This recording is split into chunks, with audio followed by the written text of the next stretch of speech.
Hello everyone, আমি পৌশালী চলে এলাম আরও একটা নতুন ভিডিও নিয়ে। এখন আমরা এই ভিডিওতে নতুন একটা বাংলা সিনেমা নিয়ে আলোচনা করব।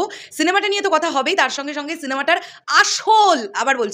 আসল অরিজিনাল বক্স অফিস কালেকশন নিয়ে আলোচনা হবে। সিনেমাটার নাম হচ্ছে বনিদার রান্নাঘর। কি গো, সিনেমাটা ঠিক বললাম? কি বললাম? রবিনস কিচেন, সরি ভুল বলেছি, বনিদার রান্নাঘর না, সরি, রবিনস কিচেন। সো এখন এই সিনেমাটাকে নিয়ে আগে একটু কথা বলি, তারপরে এই সিনেমাটার আসলি বক্স অফিস কালেকশন নিয়ে কিছু কথা হবে। দেখো, শরীরটা খুব খারাপ ছিল, যেদিন রিলিজ হয়েছে ছবিটা সেদিন দেখতেই পারিনি, ফাইনালি দেখে ফেলেছি রবিনস কিচেন। এবং সিনেমাটা দেখার পরে এটাই বলতে চাই যে এত সুন্দর সিনেমা যেন বাংলা ইন্ডাস্ট্রিতে আর না হয়। মানে দয়া করে কেউ অন্যভাবে নেবেন না।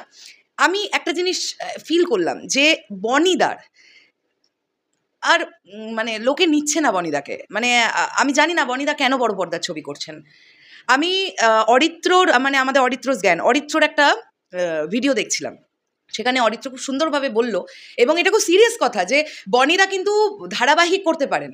মানে ধারাবাহিক করলে কি হবে, আবার প্রচুর মানে মাস অডিয়েন্সের কাছে বনিদা পৌঁছতে পারবে, ঘরে ঘরে পৌঁছতে পারবে। মানে অ্যাকসেপ্টেন্সটা তো আর বড় পর্দায় একেবারে নেই। মানে সেই কারণের জন্যই এত কিছু।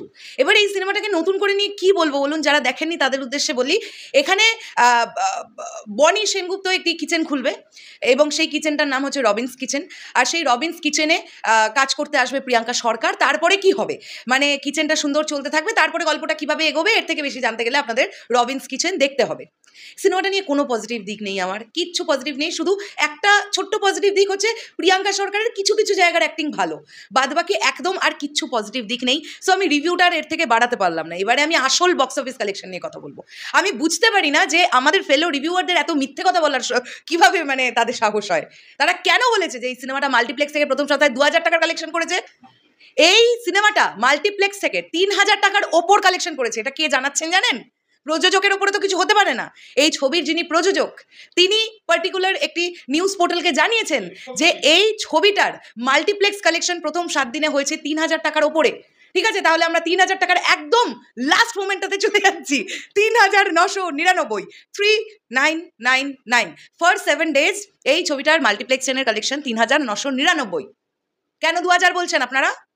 এইভাবে বাংলা সিনেমার কি অপপ্রচার করে? প্রডিউসার বলছেন সিঙ্গেল স্ক্রিন থেকে এই ছবিটা 7 লাখ টাকা তুলেছে। ভাবুন তো, সিঙ্গেল স্ক্রিন থেকে 7 লাখ টাকা ওঠালো, আর মাল্টিপ্লেক্স চেনের কালেকশন 3000 টাকার উপরে, মানে 3999 ধরে নিলাম। সো কি কালেকশন এটা, কি ভালো, ওয়াও ওয়াও, মানে দুরন্ত একটা কালেকশন। কপিরাইট দেবেন না প্লিজ। আমি কিন্তু এখানে কাউকে কোনো রকমের হার্ট করতে চাই না। একটাই জিনিস বলতে চাই, সেটা হচ্ছে আমাদের বাংলা ইন্ডাস্ট্রিতে কিছু ভালো ছবি তৈরি হচ্ছে, সেই ছবিগুলোর ইজ্জত নামিয়ে দেওয়ার জন্যে এই ছবিগুলো যথেষ্ট। আমি বুঝেই পাই না যে কেন এই ধরনের গল্পে সাইন করছে। বনিদা না হয় সাইন করছে, মানে তার কোনো প্রজেক্ট ওয়ার্ক করছে না সেভাবে, ঠিক আছে। প্রিয়াঙ্কা সরকার তো তুলনামূলক ভালো অ্যাক্ট্রেস, তিনি কেন এই ধরনের ছবিতে সাইন করছেন আমার জানা নেই। এবং এই একটা কালেকশন নিয়ে কিভাবে প্রডিউসার আবার ইউটিউবারদের মিথ্যেবাদী বলতে আসেন আমি তাও জানি না। মানে একটা বাংলা সিনেমার প্রথম 7 দিনের কালেকশন যদি 3999 টাকা হয়, সেটা কি একটা লজ্জাজনক কালেকশন নয়? আর আমি প্রডিউসারকে এই বিষয়টা বলতে চাই যে এটা হতে পারে না দাদা। মানে রবিনস কিচেনের ফার্স্ট 7 ডেজের সিঙ্গেল স্ক্রিনের কালেকশন 7 লাখ টাকা, ইটস ইম্পসিবল। আর যদি তাই হয়ে থাকে তাহলে এই ছবিটার বাজেট কত? মানে এই ছবিটা খুব একটা বড় বাজেটের ছবি না, এটা তো শিওর। আমাদের ধারণা এটা 25 থেকে 30 লাখ টাকার ছবি, টাই টুই করে টেনে টুনে। যদি তাই হয় তাহলে প্রথম সপ্তাহে যদি আপনার কালেকশন হয় 7,03,999 টাকা, সেকেন্ড উইকে কি কালেকশন জাম্প নেবে বলে মনে হচ্ছে? থার্ড উইকে কি সেকেন্ড উইকের তুলনাতেও জাম্প নেবে? কোনোটাই তো নয়। তার মানে এটা একটা প্রমাণিত ডিজাস্টার ছবি, তাই তো?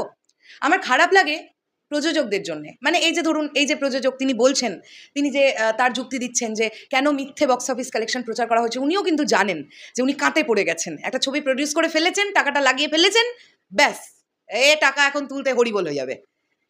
তো দেখা যাক ওটিটিতে বা স্যাটেলাইটে এলে এটার কি প্রতিক্রিয়া দাঁড়ায়। তবে একটা জিনিস আমি বলবো যে বনিদা, তুমি বড় পর্দাটা এখন কিছুদিন একটু বিরতি নাও।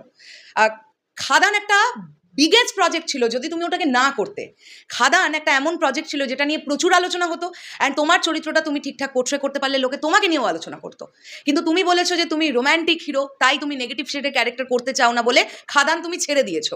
আমার মনে হয়, আমি কেউই নই, খুব নগণ্য একটি ব্যক্তিত্ব, ছোট্ট একটি ইউটিউব চ্যানেল চালাই, তবুও একজন আপামর জনসাধারণ হিসেবেও আমার এটা মনে হচ্ছে যে খাদান প্রজেক্টটা তুমি না করে ভুল করেছো। মানে এই খাদান প্রজেক্টটা দিয়ে রেকগনাইজেশন আসতো। আর আপাতত বড় পর্দা থেকে একটু বিরতি নিয়ে নাও বনিদা, দরকার নেই ধরনের ছবি করার। প্রচুর খিল্লি হচ্ছে, আলটিমেটলি খিল্লি হলে ভালো লাগে না, আমাদেরও খারাপ লাগে, আমরা খিল্লি করতে চাই না, কিন্তু আলটিমেটলি এগুলো করে কি বাংলা ইন্ডাস্ট্রির নাম উজ্জ্বল হচ্ছে নাকি বাংলা ইন্ডাস্ট্রিটা আরও তলানিতে চলে যাচ্ছে? এটা একটুখানি ভেবে দেখো। নতুন প্রজন্ম কোথায় উঠবে তা না, তোমার মতন একজন অ্যাক্টর যে কিছু না কিছু তো ছোট ছোট ক্ষুদ্র ক্ষুদ্র হলেও হিট দিয়েছো কোনো না কোনো একটা সময়, এইরকম ডিজাস্টার মানা যায় না। সো এই ধরনের গল্পের উপর কাজ করারই দরকার নেই, গল্পটার মধ্যে কিছু ছিল না, একদম বাজে। এর আগে আমি অহল্যা দেখেছিলাম, অহল্যা দেখে কিন্তু আমি প্রশংসা করেছিলাম, অহল্যার কনসেপ্ট আমার ভালো লেগেছিল, খারাপ লাগেনি। তো আমি কিন্তু বনি সেনগুপ্ত মানেই নিন্দা করব এই মেন্টালিটি কিন্তু আমার নয়, বা সরোজ মিউজিক বেঞ্চেস টিমের নয়। কিন্তু রবিন্স কিচেনটা দেখা যায় না, এটা খুবই বাজে হয়েছে। শেষ করলাম ভিডিওটা, দেখা হচ্ছে আবার খুব শীঘ্রই নতুন কোনো ভিডিও নিয়ে। আমি চাইবো অ্যাটলিস্ট বাজেটটা রিকভার করুক ছবির, বাট এটা পসিবিলিটিস একদমই নেই। মানে এই ছবিটা একটা রাম ডিজাস্টার ছবি হবে। টাটা।